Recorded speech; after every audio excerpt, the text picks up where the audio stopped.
Welcome, and thank you for tuning in. Following the outrageous manipulation of the conclusion of the F1 2021 season in Abu Dhabi, there has been increasing concern among stakeholders that Formula One, the premier international motorsport, is shifting towards an entertainment model reminiscent of American WWE-style sports reality television. This video uncovers the hidden force behind Formula One's shift towards an American, WWE-style sports reality TV show, where referees systematically ignore the rule-breaking antics of the villains to award them victory. Under this template, we have witnessed the rise of Belgian Max Verstappen as Formula One's first pantomime villain, and now his close friend and compatriot Lando Norris is joining him on stage as his tag team partner. Between the two of them, we have now entered an era where Formula One champions are determined through a combination of on- and off-track manipulation supported by wholesale gaslighting by the lamestream F1 media. We will demonstrate this using material from a mainstream F1 media outlet, highlighting our ongoing point that the media mogul with the well-earned nicknames of the King of Cable and Darth Vader is the force behind this toxic transformation. Lando, his compatriot, and their teams do not have the ability to compel the stewards to favor them or the lamestream media to gaslight the obvious manipulation. It is only Darth Vader who, as the King of Cable, can compel the wholesale gaslighting now prevalent in F1, as demonstrated by the gaslighting of the daylight robbery of Sir Lewis's record-breaking 8th title in Abu Dhabi. And 4 years later, we are witnessing the systemic theft of what should be the young Australian Oscar Piastri's first title. We are using a lamestream Australian F1 media outlet, thenews.com, to underscore the extent of his toxic global reach. This outlet is the Australian division of American-Australian media mogul Rupert Murdoch's News Corp, which incidentally Darth Vader was once poised to take over to extend his cable kingdom, but decided not to, and ever since then the two have been the best of mates. After the Hungarian Grand Prix, which was round 14 of the season, News.com published headlines suggesting that Oscar was being dudded by his team in favor of Lando. This was on the back of round 12 at Silverstone, where the team had acknowledged that Oscar had been unfairly penalized in an incident involving Max Verstappen no less. However, even though that unjust penalty gave Lando the lead, and Oscar asked the team to let them swap positions, his request was denied, resulting in Lando winning the race while Oscar finished second. Following the now notorious Italian Grand Prix, which marked the 16th round, where the team had instructed Oscar to let Lando pass after the Belgian driver's slow pit stop. Although Oscar complied, he noted that everyone had agreed slow pit stops were simply part of racing. News.com later published an article claiming this incident was definitive proof supporting months of speculation that the team was favoring Lando over Oscar. We have published a table showing that after the Azerbaijan Grand Prix, which was round 17, but for team strategy, Oscar's lead over Lando would have been 59 points instead of 25. This means that, but for team strategy, Oscar would still be leading the title race by a healthy margin. Not to talk of Singapore, where the team allowed Lando to breach the so-called and much-touted papaya rules to barge Oscar out of the way. However, following the Mexico GP in round 20, News.com abruptly shifted their position and began denying their earlier claims that the team was sabotaging Oscar in favor of Lando. Now, why would an Australian media outlet, owned by an American-Australian media mogul, who was busy mates with Darth Vader, who he owed a favor, suddenly switch positions like that? Please provide your answers in the comments section. But before going further, if you are enjoying this video, we invite those of you who haven't yet done so, to like, comment, share, subscribe, and click the notification icon, to be notified when the next one is uploaded. We'd also like to urge those of you who haven't yet done so, to sign our online petition for an inquiry into the BBC and Channel 4's coverage of Lewis Hamilton and Abu Dhabi. A link has been provided in the description. If you are on X, then please repost our tweet. Thank you. Now, back to Rupert Murdoch's Australian division of News.com and their sudden shift in position. Following the Mexico GP, where Lando led from start to finish, he was loudly booed both during his post-race interview on the track and as he stepped onto the podium. News.com covered the incident with an article titled, "Lando Norris booed after Mexican GP win in awkward scenes." This was a rather odd title under the circumstances, don't you think? However, it does hint at the content which turned out to be a prime example of gaslighting, as we will demonstrate.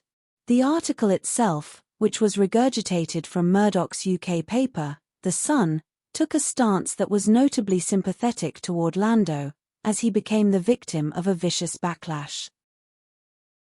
Oscar, on the other hand, was portrayed as someone for whom it was obvious that he had to make some changes to his driving style. The article, originally published by Murdoch's UK paper, The Sun, expressed a perspective that was notably supportive of Lando, depicting him as the subject of vicious public criticism. In contrast, Oscar was presented as someone who clearly needed to adjust aspects of his driving style.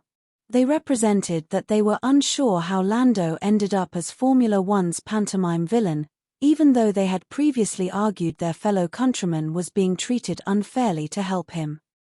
They also mentioned the booing Lando received in Italy but did not note that it happened because the Tifosi were upset about McLaren instructing Oscar to yield his position. The booing was later reduced to mere grumbling, implying that it wasn't really justified. There was a disingenuous attempt to whitewash his villain tag team partner, who they claimed the crowd loved seeing, while further downgrading the extent of the booing directed at Lando. Doubling down on their claim that they didn't know why the Italian Tifosi booed Lando, they also represented that they didn't know why the Mexican crowd did so too. In a typical case of overselling a lie, they reprinted a rhetorical question implying that the booing could be tied to an unspecified rivalry with Sergio Perez, the Mexican F1 driver who isn't even racing this season. Interestingly, in doing so they also admitted that Lando's villain tag team partner had faced booing before as well. Ironically, Max had been booed at different circuits last season and even at times by Red Bull fans, partly due to Red Bull's unfair treatment of Sergio when they were teammates. They went on to damn Lando with high praise by suggesting that he had done an outstanding job for which he should have been roundly applauded.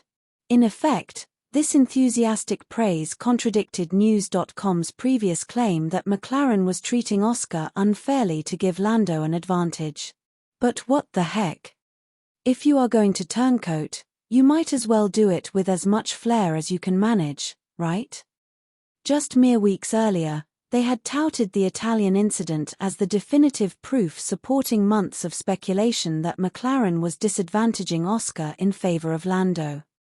Suddenly, these claims were shifted into the realm of wild conspiracy theories, which they were attempting to dismiss by referencing a similar situation in Hungary last season. For the record, that event led many to believe McLaren wasn't aiming for the Drivers' Championship at all, a conclusion we saw as further evidence that Darth Vader had tasked them with helping Max secure his fourth title. To reinforce the idea that the reasons behind Lando's negative reception were unclear, references were made to his own statements expressing ignorance of the reasons for the booing. However, Lando's assertion of ignorance was somewhat contradicted by his subsequent remark indicating a willingness to return the 3 points earned from the Italian incident if it would help to stop the boos. It should be noted that amending the outcome of the Italian incident would result in a 6-point difference between the two McLaren drivers in Oscar's favor, as he would gain 3 points while Lando would forfeit 3. Critically, the admission also showed that Lando was not as confident of handling the booing as he was representing that he was. This is something worth watching closely in the future, as Lando has openly shared his mental health challenges. It's well understood that guilt doesn't prevent actions, it only takes away the enjoyment, while conscience remains an unresolved issue that only honesty can address. Therefore, regardless of what he says, it seems likely that if Lando were to win the title, he might find it hard to enjoy his achievement, especially if he faces boos or accusations of winning unfairly. Notably, last season, he stated he wouldn't want to claim a title thanks to team orders. Furthermore, Lando and his girlfriend have had to take breaks from social media several times this season because of persistent online harassment. If he beats Oscar for the title, things could get even harder for them. News.com, unconcerned with ethical considerations, claimed that public criticism of Lando was simply because he was leading the title race, implying that when he was merely a challenger, he was well liked. This assertion is remarkable, considering Lando had been heavily criticized even when he was far behind Oscar, to the point that the team allegedly sabotaged Oscar just to keep Lando's mathematical chances alive. It's ironic that News.com Australia discourages criticism of Lando due to mental health concerns, yet put pressure on their own countrymen by implying his struggling mentally with Lando's comeback, something they previously blamed on unfair team treatment. The concluding paragraphs of the News.com article imply a possible underlying motive for promoting Lando over Oscar. There has been an extensive organized effort to position Lando as a leading British contender, potentially to succeed Sir Lewis in the eyes of the British public. This would account for the omission of Hamilton's name when discussing the prospect of Lando becoming the first British champion in 5 years. Regardless of the reasons, it is apparent that the Australian division of Rupert Murdoch's News.com have been directed to shift their editorial support toward Lando. This raises the question of who could have influenced Rupert to direct his paper to adjust coverage in a way that promotes Lando instead of Oscar and Sir Lewis. Could it have been his best friend Darth Vader, who happens to be the king of cable, and the owner of F1, who made an unsuccessful bid to acquire WWE? Answers in the comments section please. Forza Ferrari.